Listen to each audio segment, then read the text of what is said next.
ప్రస్తుతం మనతో పాటు ప్రముఖ ఆధ్యాత్మికవేత్త జ్యోతిష్య పండితులు రవిశంకర్ శర్మ గారు మనతో ఉన్నారు. గురువు గారితో మాట్లాడేద్దాం. నమస్కారం. నమస్తే అండి. గురుగారు, ఇంకొద్ది రోజుల్లో 2026 ప్రారంభం అవుతుంది. ప్రతి రాశి వాళ్ళు చూస్తూ ఉంటారు మాకు కొత్త సంవత్సరం ఎలా ఉండబోతుంది అనే కుతూహలం అందరికీ ఉంటుంది. సో మరి 2026లో రాజయోగం పట్టబోతున్న రాశులు అంటే బాగా మంచి పరిస్థితులు ఉండే రాశులేవి, కాస్త ఇబ్బందికర పరిస్థితులు ఉండే రాశులేవి, మరి అందరూ కూడా ఎటువంటి పరిహారాలు చేసుకోవాలి? తప్పకుండా ఈ రాబోతున్నటువంటి 2026లో బెస్ట్ పెర్ఫార్మింగ్ రాశులు అంటే బాగా పెర్ఫార్మ్ చేయబోతున్నటువంటి రాశులకి నేను ర్యాంకింగ్ కూడా ఇవ్వడం జరిగింది. ఆ ర్యాంకింగ్ ప్రకారంగానే చూద్దాం. గత సంవత్సరంలో అంటే 2025 ఇప్పుడు జరుగుతున్నటువంటి సంవత్సరంలో కొన్ని ఇబ్బంది పడిన వాళ్ళు ఎవరైతే ఉన్నారో వారి యొక్క జీవితంలో కొద్దిగా మార్పులు అనేది రాబోతున్నాయి. వాటిలో మెయిన్ గా ఫస్ట్ వచ్చేటప్పుడు వృశ్చిక రాశి వారు బెస్ట్ పెర్ఫార్మింగ్ రాశి అనమాట. అందుకని నేను ర్యాంకింగ్ నెంబర్ 1 అనేది ఇచ్చాను. ఎందుకంటే వృశ్చిక రాశి వారికి గురువు యోగకారకమైనటువంటి స్థితిలో రావడం, వివాహం జరగబోతున్నది. అదే విధంగా సంతాన ప్రాప్తి గురించి ప్రయత్నం చేస్తున్నటువంటి వారు, గృహ సంబంధితమైన వాహన సంబంధితమైనటువంటి యోగాల గురించి ప్రయత్నం చేస్తున్నటువంటి వారు, మరియు అదే విధంగా వచ్చేటప్పటికి పిల్లలు బాగా చదువుకోవాలి, చదువుకోవటానికి కూడా గురువు యోగకారకుడు. వాటితో పాటు ఈ యొక్క సంవత్సరంలోనే వచ్చేటప్పటికి అర్ధాష్టమ స్థితిలో ఉన్నటువంటి రాహు కూడా తృతీయంలోకి మారబోతున్నాడు. అందువల్ల ఈ రాశి వారికి వచ్చేటప్పటికి ఫస్ట్ ర్యాంక్ అనేది ఇవ్వడం జరిగింది. అండ్ వీరు వచ్చేటప్పటికి బాగా పెర్ఫార్మ్ చేయబోతున్నారు. ఈ యొక్క 2026లో నెంబర్ 1 వీళ్ళే. రాజకీయంగా కూడా వీళ్ళే ఎదగబోతారు. మళ్ళీ కొన్ని కోల్పోయినటువంటి పరిస్థితుల నుంచి మళ్ళీ పుంజుకొని నెంబర్ 1 గా ఎదగడానికి కూడా వీరికి నెంబర్ 1 ఛాన్స్ ఉంది. దీని తర్వాత మనం చూసినట్టయితే సెకండ్ పొజిషన్ లో ధనస్సు రాశి ఉంది అనమాట. ధనస్సు రాశి వారికి ఏంటంటే సప్తమంలో గురు సంచారం జూన్ వరకు ఉంది. అదే విధంగా వచ్చినప్పటికీ డిసెంబర్ వరకు కూడా వచ్చినప్పటికీ రాహు తృతీయంలో బలంగా ఉన్నాడు. ఈ అర్ధాష్టమ శని ప్రభావం ఉన్నప్పటికీ కూడా 2 ప్లానెట్స్, మేజర్ ప్లానెట్స్ ఏవైతే ఉన్నాయో మంచి పొజిషన్ లో దాదాపు మోర్ దాన్ ఇయర్ ఉన్నాయి. అంటే 6 మంత్స్ కన్నా ఎక్కువగా కూడా రేపు జూన్ ఫస్ట్ వీక్ వరకు కూడా గురువు మంచి స్థానంలో ఉన్నాడు. పూర్తి దృష్టి 180 degrees లో ఉంటుంది. ఇది మంచి యోగాన్ని ఇవ్వబోతుంది. వీరికి వివాహ యోగం పునర్వివాహ యోగం అంటే కొంతమందికి మ్యారిటల్ డిస్టర్బెన్స్ అయినటువంటి వారికి కూడా మళ్ళీ వివాహం జరగడానికి, జీవితంలో మళ్ళీ ఇంకో ఛాన్స్ ఇవ్వడానికి కూడా ఇది ఉపయోగపడుతుంది. అదే విధంగా ధైర్యం, మనిషికి రోజుల్లో జీవితంలో కావాల్సింది అన్నిటికన్నా కావాల్సింది ఏంటి? ధైర్యం, సాహస, లక్ష్మి అని చెప్పి మన పెద్దలు చెప్తూ ఉంటారు. ఆ విధంగా మనం చూసినట్లయితే ఈ యొక్క సంవత్సరాల్లో ధనుస్సు రాశి ఈ యొక్క రాశి వారికి కూడా అనుకూలమైనటువంటి ధైర్యాన్ని ఇచ్చి జీవితాన్ని ముందుకు తీసుకెళ్లగలిగేటువంటి ఒక శక్తిని ఇవ్వగలిగినటువంటి వాడు ఈ యొక్క రాహు మంచి స్థానంలో ఉంటే ధైర్యాన్ని, ఎందుకంటే రాహు బాత్ శని బాత్ అంటారు అనమాట. అంటే ఇద్దరు బ్రదర్స్ లాంటి వాడు, ఇద్దరు ఇంచుమించు ఒకటే లాంటి ఫలితాలు ఇస్తారు. సో శని ఎప్పుడైతే బలవంతుడుగా ఉంటాడో అప్పుడు ఆటోమేటిక్ గా రాశి వారికి 2026 డిసెంబర్ వరకు కూడా ఎటువంటి ప్రాబ్లం అనేది లేదు. తర్వాత తులారాశి వారు ఈ సంవత్సరం బెస్ట్ పెర్ఫార్మింగ్. నెక్స్ట్ ఇయర్ కూడా శని బలవంతుడుగా ఉన్నాడు. అదే విధంగా గురువు కూడా జూన్ వరకు ఉంటున్నాడు. మరియు అదే విధంగా ఈ రాశిలో ఉండేటువంటి వారికి ఏంటంటే ఈ సంవత్సరంలో అంటే రాబోతున్నటువంటి తెలుగు నామ సంవత్సరం పరాభవనామ సంవత్సరంలో గురువు వచ్చేటప్పటికి ఇప్పుడు నేను ఇందాక ఎప్పటి నుంచి చెప్తున్నా ఏంటంటే గురువు అతిచార స్థితి అని. ఈ యొక్క రాబోతున్నటువంటి 8 సంవత్సరాల్లో గురువు ఏ రాశిలోనూ ఒకే పొజిషన్ లో 2 పొజిషన్స్ లో ఉంటాడు. అంటే ఏంటి, ఒక సంవత్సరాల్లో 2 పొజిషన్స్ లో ఉంటూ ఉంటాడు. అంటే రాబోతున్నటువంటి సంవత్సరాల్లో గురువు ఎంటర్ అవబోయేది కర్కాటక రాశిలో ఉచ్చ స్థానంలోకి రాబోతున్నాడు. అక్కడి నుంచి ముందుకు వెళ్తాడు, మళ్ళీ వెనక్కి వస్తాడు. కాబట్టి ఆ విధంగా చూసుకుంటే తులారాశి వారికి రాబోతున్నటువంటి సంవత్సరంలో ఎటువంటి ఢోకా లేదు. కాబట్టి ఈ సంవత్సరం కూడా వారు బాగా పెర్ఫామ్ చేయబోతారు, ఉద్యోగ ప్రాప్తి పొందుతారు, అదే విధంగా ధైర్యాన్ని పొందుతారు, సుఖమైనటువంటి నిద్ర, ప్రశాంతమైనటువంటి జీవితం, కడుపు నిండా భోజనం, ఇవే జీవితంలో కావాల్సింది. వీటికన్నా మనం ఎక్కడికో పరిగెత్తి పోవాల్సినటువంటి అవసరం అయితే జీవితంలో లేనే లేదు. నా ఉద్దేశాల్లో జీవితం ప్రశాంతంగా ఉండాలి, సుఖ సంతోషాలతో ఉంటే అంతకన్నా ఇంకేం అవసరం అవుతుంది. సమయానికి నిద్ర లేచి సమయానికి ఇంట్లో పూజ చేసుకొని ఇంట్లో చేసుకోగలిగితే చాలు. ఈ రాష్ట్రం ఉండేటువంటి వారికి సంతాన ప్రాప్తి కలగటానికి కూడా అనుకూలంగా ఉంది. ఇక రాబోతున్నటువంటి సంవత్సరం స్త్రీలకి సంతాన ప్రాప్తి, సంతానంలో ఎదుగుదల, వివాహ ప్రాప్తి కూడా ఈ తులారాశి వారికి ఈ సంవత్సరం 2026 అనేది అనుకూలంగా ఉంది. వీటితో పాటు కన్యా రాశి వారికి వచ్చినప్పటికీ 2026లో 4th ర్యాంక్ ఇచ్చారు. 4th ర్యాంక్ లో చాలా అనుకూలమైనటువంటి సమయంగా చెప్పొచ్చు. ఎందుకంటే ఈ రాశిలో ఉండేటువంటి వారికి ఈ యొక్క ఎవరైతే గురువు ఉన్నాడో లాభస్థానంలో పూర్తి యోగకారకమైనటువంటి ఫలితాలు ఇవ్వబోతున్నాడు ఈ సంవత్సరం. చాలా యోగకారకమైనటువంటి ఫలితాలు, ముఖ్యంగా సంతాన ప్రాప్తితో పాటు బంధువులతో స్నేహితులతో సయోధ్య, ఫైనాన్షియల్ సపోర్ట్, అనుకోకుండా వచ్చేటువంటి ధన ప్రాప్తి, అనుకోకుండా ఊహించకుండా వచ్చినటువంటి ప్రమోషన్స్, కొత్తగా మంచి మంచి ఉద్యోగ అవకాశాలు పొందడానికి కూడా అనుకూలంగా ఉంటుంది.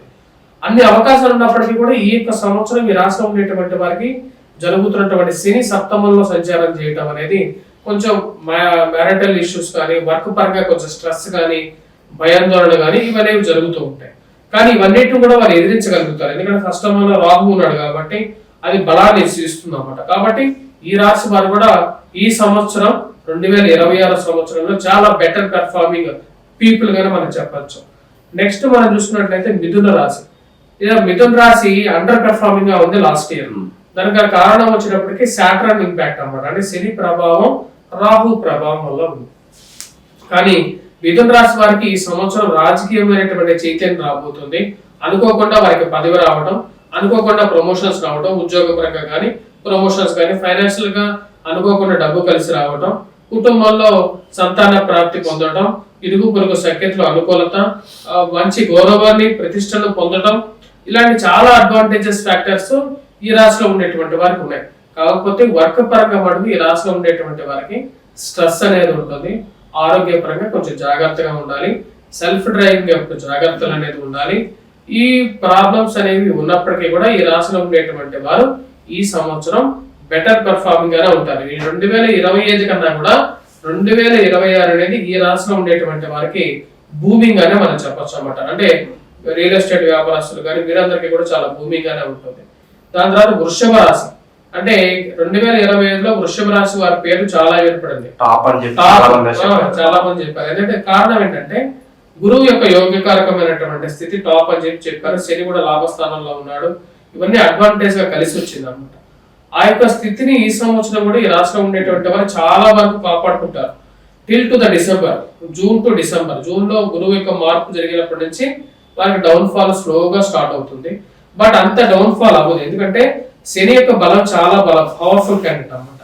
సో శని యొక్క పవర్ బంధు ఏ రాశి కూడా నిలవదు, అంత పవర్ఫుల్ క్యాండిడేట్ అనమాట. ఎందుకంటే శని ఇచ్చినటువంటి కష్టాన్ని ఏ రాశి కూడా ఇవ్వదు.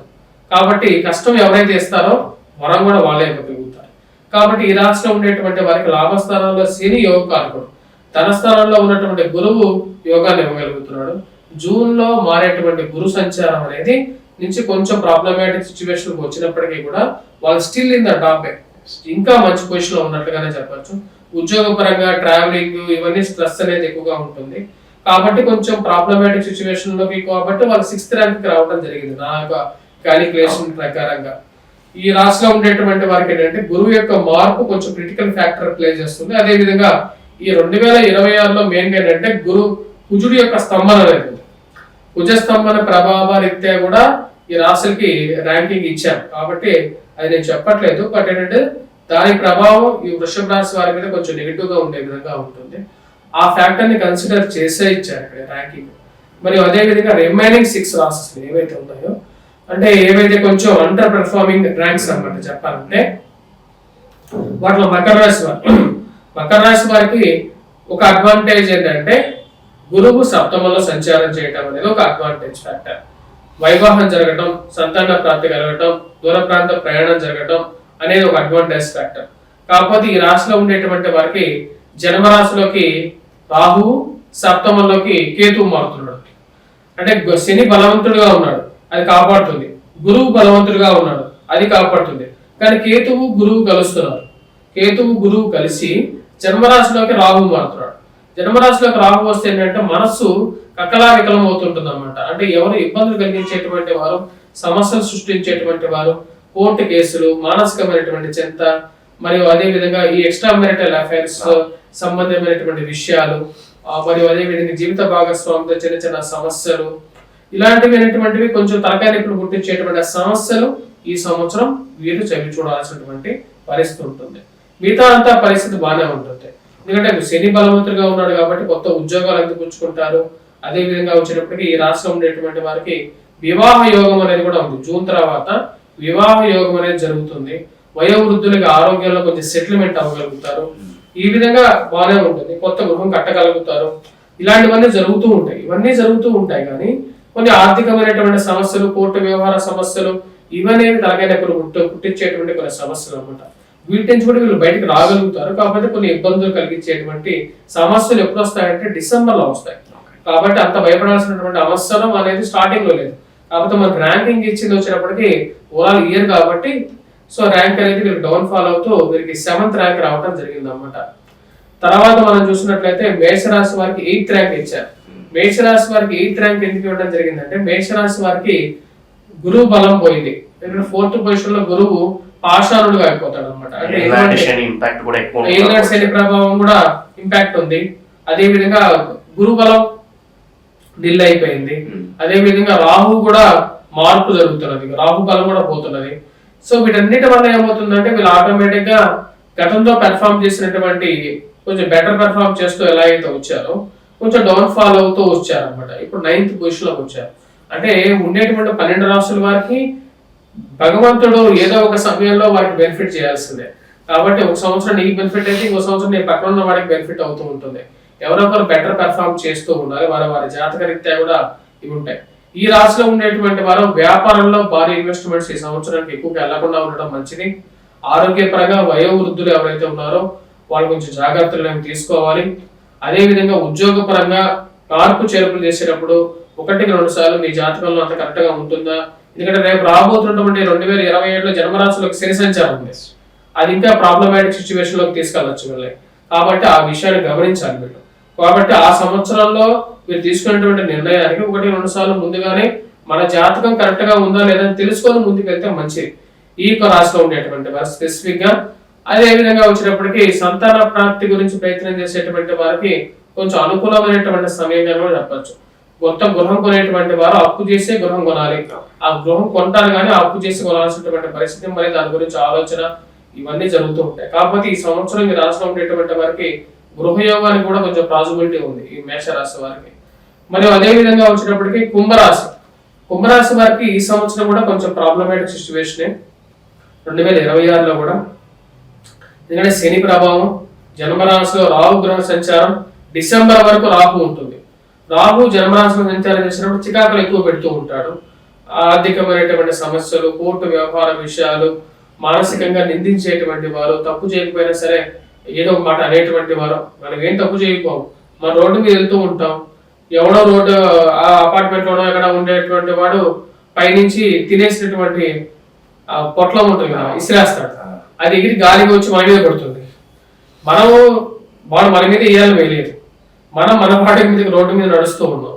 అది గాలికి వచ్చి కరెక్ట్ గా పక్కన చాలా మంది ఉంటారు కదా, వాళ్ళెవరి మీద పడదు, మన మీద పడుతుంది.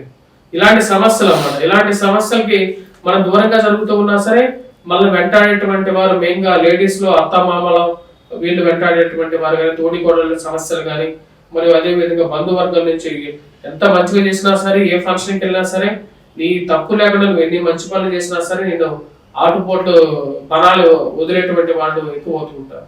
వారి వల్ల సమస్యలు, ఈ రాహు అటువంటి సమస్యలను సృష్టించేటువంటి వాడు అనమాట. భార్యాభర్తల మధ్య కానీ లేకుండా ఈ బంధువుల చుట్టూ నుంచి మనకు సమస్యలు సృష్టించేటువంటి వాడు కానీ, మరియు మనకు అవసరం లేనటువంటి ఎప్పుడో మనం ఎక్కడ స్థలంగా ఉంటాం, అది వేరే వాడు ఆక్యుపై చేస్తాడు, మనకి ఆ సమస్యలకు లాగేస్తాడు రాహు. ఆ యొక్క పరిస్థితి అలాంటి గోచారాన్ని ఇస్తూ ఉంటుంది అనమాట. ఈ కుంభరాశి వారికి మెయిన్ గా వచ్చినప్పుడు ఏలినాటి శని ప్రభావం, రాహుగ్రహ ప్రభావం. కానీ ఈ సంవత్సరం ఈ రాశిలో ఉండేటువంటి వారికి సంతాన ప్రాప్తి, వ్యాపారంగా గతంతో పోల్చుకుంటే 2026తో పోల్చుకుంటే 2025తో పోల్చుకుంటే 2026 అనేది బ్లూమింగ్ పీరియడ్. అంటే కొంచెం బెటర్ పీరియడ్. ఉద్యోగ పరంగా కానీ, వ్యాపార పరంగా కానీ, ఎకానమీ డెవలప్ చేసుకోవడానికి కానీ వీటన్నిటి ప్రకారంగా వీరికి అనుకూలమైనటువంటి పీరియడ్ గానే చెప్పచ్చు ఈ సంవత్సరం అనేది. మరియు అదే విధంగా తర్వాత నేను అందుకని ఈ రాశిలో ఉండేటువంటి వారికి నేను ఇచ్చినటువంటి ర్యాంక్ 9th ర్యాంక్ ఇచ్చాను. తర్వాత కర్కాటక రాశి వారికి, కర్కాటక రాశికి ఏంటంటే కర్కాటక రాశి వారికి జన్మరాశిలోకి గురు సంచారం ఉంది. అదొక అడ్వాంటేజ్ పీరియడ్ అన్నమాట.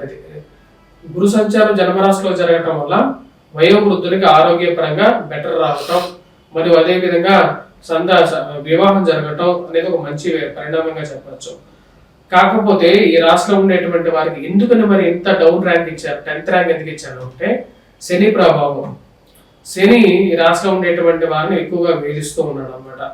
మరియు అదే విధంగా రాహు రాహు కూడా వచ్చినప్పటికీ సప్తమంలోకి ఈ రెండింగ్ లో రాబోతున్నాడు. అదే విధంగా శని యొక్క ప్రభావం కూడా బాగాలేదు. అదే విధంగా ఇందాక చెప్పినటువంటి కుజుడి యొక్క పరిస్థితి కూడా కరెక్ట్ గా వచ్చినప్పటికీ సింహరాశిలోనే కుజ స్తంభన జరుగుతుంది ఈ సంవత్సరం. ఈ యొక్క ప్రభావాల రీత్యా వచ్చినప్పటికీ ఈ రాశిలో ఉండేటువంటి వారికి, కర్కాటక రాశి వారికి కొంచెం ప్రాబ్లమాటిక్ సిచ్యువేషన్స్ అనేది రాబోతున్నాయి. ముఖ్యంగా వైవాహిక జీవితంలోనూ ఈ రాహు యొక్క ప్రభావ రీత్యా వచ్చినప్పటికీ అత్త కోడళ్ళు అదే విధంగా వచ్చినప్పటికీ వారి మధ్య చిన్న చిన్న వైషమ్యాలుగా పెరగడానికి, అదే విధంగా వచ్చి ఇంట్లో బంధువుల మధ్య మనం ఎంత మంచిగా చేసినా సరే మనం ఆటుపోట్లు ఎదుర్కోవడానికి కారకంగా ఉండడం, మనకి ఎటువంటి సమస్యల్లో మనం ఇన్వాల్వ్ అవ్వకుండా మనం ఎలాంటి జీవితం అనేది ముళ్ళ పొదల మధ్యలో మనం నడుస్తున్నట్లు ఉంటుంది జీవితం అనేది. మనం వేసుకున్నటువంటి బట్టలు ఏ ముళ్ళ పదకి ఏ ముళ్ళుకి చెక్కకుండా ముందు వెళ్ళాలని చెప్పి చాలా జాగ్రత్తగా వెళ్తాం. కానీ ఎక్కడి నుంచో ఎక్కడో మనకు తెలియకుండానే ఆ ముళ్ళ పదలో ఏదో ఒక ముళ్ళు మన యొక్క చీరకో లేకపోతే మనం వేసుకున్న డ్రెస్కో తగ్గుతుంది. దానివల్ల మనకు ఎంత జాగ్రత్తగా వెళ్ళాలనుకున్నా సరే దాని నుంచి విడిపించుకొని జాగ్రత్తగా వెళ్ళడానికి మనం ప్రయత్నం చేయాలి. ప్రతి ఒక్క మనిషి జీవితంలో కొన్ని కష్ట సమస్యలు అనేవి ఎదురవుతూ ఉంటాయి. మనం ఆఫీస్లో వేధింపులు, మనం కరెక్ట్గా పనిచేస్తున్నా సరే కరెక్ట్గా ఎందుకు పని చేస్తున్నావు అనే వేధింపులు కొంచెం ఎక్కువ మంది ఉంటాయి.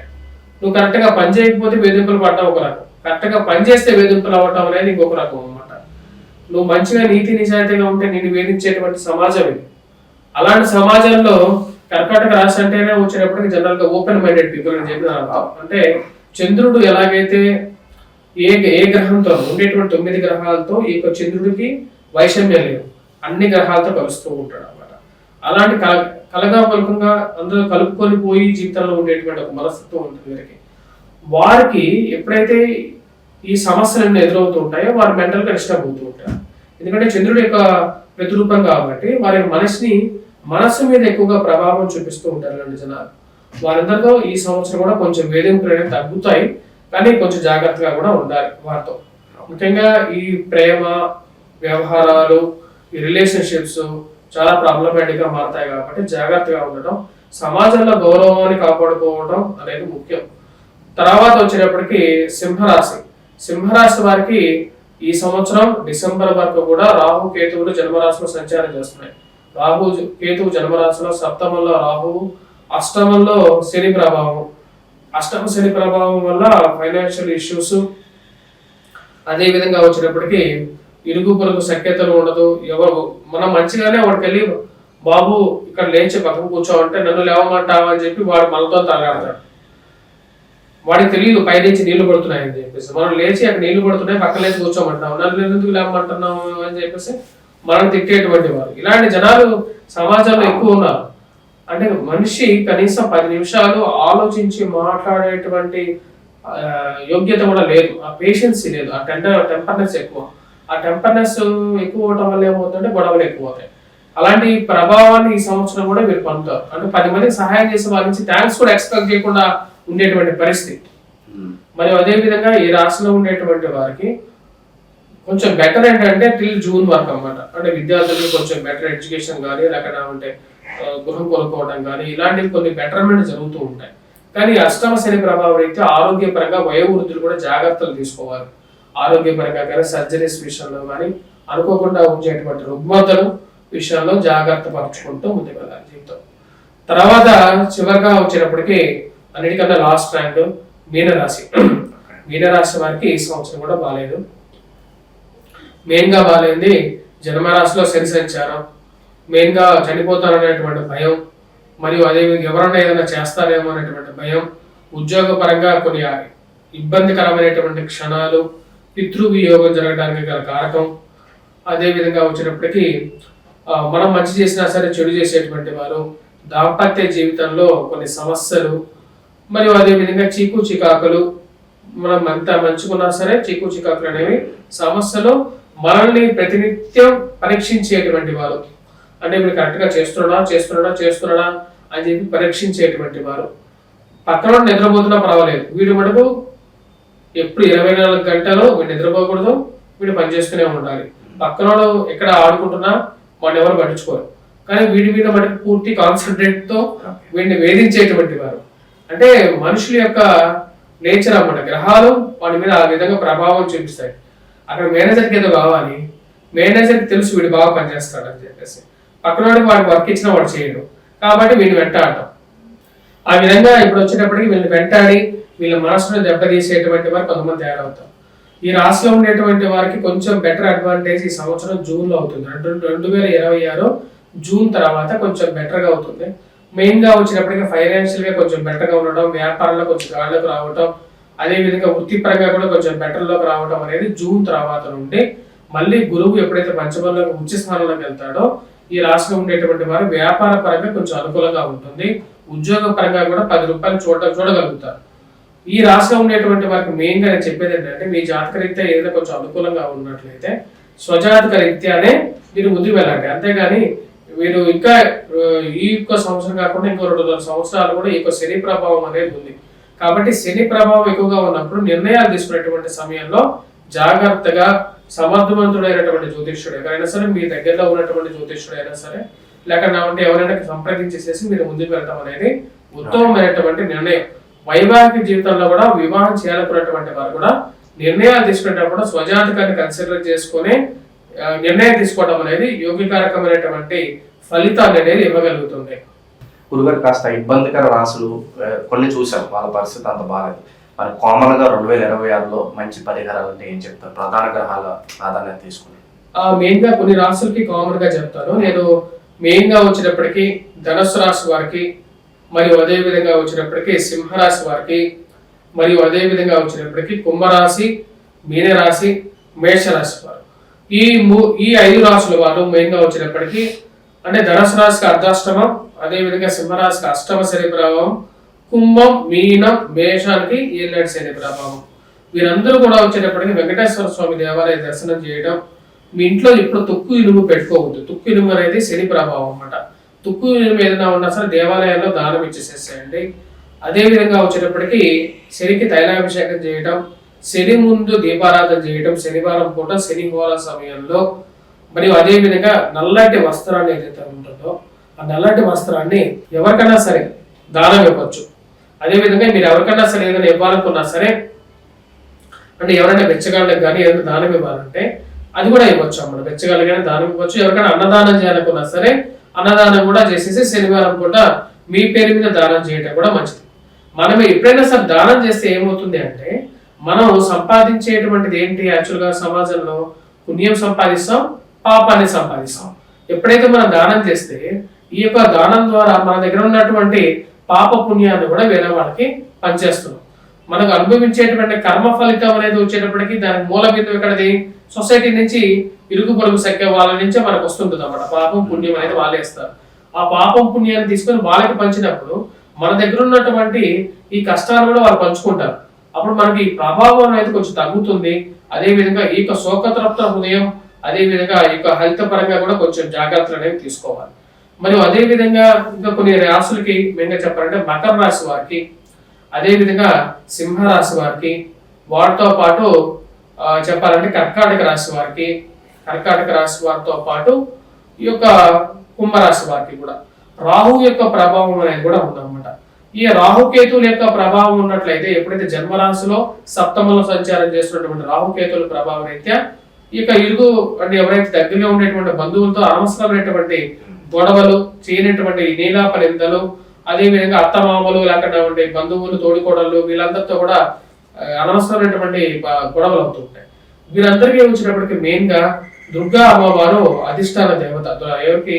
రాహుకి అధిష్టాన దేవత కనకదుర్గ అమ్మవారు. అమ్మవారు మీరు ₹1 పెట్టుకొని ఆ రూపాయి మీద కుంకుమార్చన చేసుకోండి. కుంకుమార్చన చేసి, కుంకుమార్చన ఎంత అవుతుంది? ఒక ₹50 అయితే కుంకుమార్చన చదువుతారు, గుడిలో తీసుకోవచ్చు. ఆ కుంకుమను తీసుకొని వచ్చేటప్పటికి మనం ప్రతిరోజు పెట్టుకోండి. కుంకుమార్చన చేసుకున్నట్లయితే కొంచెం బెటర్ గా రిలీఫ్ ఉంటుంది. వెడ్నెస్డేస్ రెడ్ కలర్ డ్రెస్ వేసుకోండి. అదే విధంగా సమస్య ఇంకా ఎక్కువైతే, సమస్య ఇంకా పెరుగుతూ ఉండేటప్పటికి అప్పుడు నరసింహస్వామిని పూజించాలి. నరసింహస్వామి వ్రతాన్ని చేయండి. ఎందుకంటే స్వామి మిగతా దేవుళ్ళందరూ కూడా భూమి మీద, అదే విధంగా ఆకాశం మధ్యలో ఉంటారు. కానీ నరసింహస్వామి ఏంటంటే మధ్యలో హిరణ్యకశ్యపుని చంపినప్పుడు ఆకాశానికి మధ్యలో ఉంచుంటాడు అనమాట. అంటే ఎంత కష్టమైనటువంటి సమస్య అయినా సరే అది తగ్గించగలిగినటువంటి వాడు నరసింహస్వామి అనమాట. అంత పవర్ఫుల్ దేవుడు అనమాట. స్వామివారు ఎందుకంటే అటు ఉగ్ర రూపంలో ఉంటారు, అదే విధంగా ఇటు మనిషికి అటు వచ్చేటప్పటికి సింహానికి మధ్యస్థంగా ఉన్నటువంటి రూపం కాబట్టి కష్టసాధ్యమైనటువంటి కోరికలు, కష్టసాధ్యమైనటువంటి సమస్యలు ఉన్నప్పుడు నరసింహస్వామిని పూజించాలి, లేదంటే కనకదుర్గ అమ్మవారిని పూజించాలి. అమ్మవారికి మనసులో పూర్తిగా వేడుకోండి. రెడ్ కలర్ డ్రెస్ మీరు ఎవరికైనా సరే దానం ఇవ్వాలనుకుంటే మంగళవారం పూట, లేకపోతే ఎవరైనా భవానీ దీక్షలు వేసుకుంటూ ఉంటారు, ఆ భవానీ దీక్షలు వేసుకున్నటువంటి వారికి మీ డబ్బులతో మీరు కొనివ్వండి, ఒక డ్రెస్ కొనివ్వండి, లేకపోతే 10 మందికి డ్రెస్ కొనివ్వండి. ధర్మో రక్షిత రక్షిత అని చెప్పారు శాస్త్రంలో. ధర్మాన్ని కాపాడడానికి మన డబ్బు ఉంది. యాక్చువల్గా చెప్పాలంటే శాస్త్రంలో ఏం చెప్పింది, మన డబ్బు ఎంతవరకు సంపాదించాలి, మన చెప్పుల సైజ్ ఎంత ఉందో అంతవరకు డబ్బులు ఉండాలి. అంతేగాని అందుకని చిన్నగా ఉన్నా మనకి సరిపోవు. చెప్పులు చిన్నగా ఉన్నా సరిపోతాయా, అంతకన్నా పెద్దగా ఉన్నా సరిపోతాయా, వేసుకుని కింద పడిపోతాం కదా మనం. కాబట్టి మన డబ్బులు ఎప్పుడైనా సరే ఎంత ఉండాలి అంటే మన కాళ్ళ చెప్పులు ఎంత ఉన్నాయో అంతే ఉండాలి.